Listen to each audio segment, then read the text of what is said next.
The gospel is good news, not good advice. A lot of time we treat the gospel as though it's good advice as opposed to good news that it is in our evangelistic labor. Now, here is the difference. So imagine for a minute that you are working in an organization and the HR comes to you one day to say, hello everybody, this year the MD has said that if we all work very hard and we meet the target of the company, everybody is assured of their salary and everybody is assured of their own share of the profit share within the company. That's funny because everything she just mentioned is literally already contained in their contract. They are going to be earning exactly what they deserve.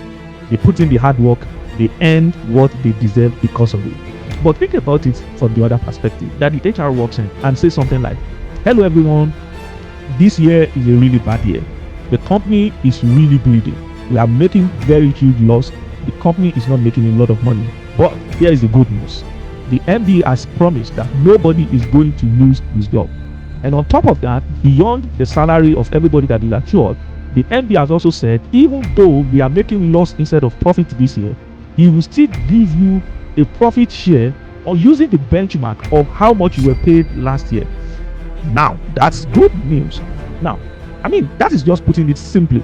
But think about it. The very idea of the gospel is that God came and died in our place. He gave to us what we cannot give to ourselves. He paid a debt that we will never be able to pay left on our own.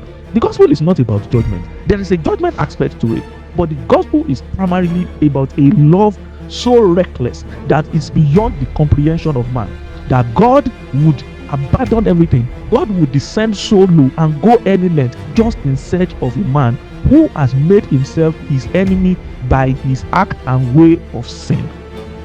That is what the gospel is. So the gospel is a good news. And if this gospel is a good news, why is it so difficult for us to share it?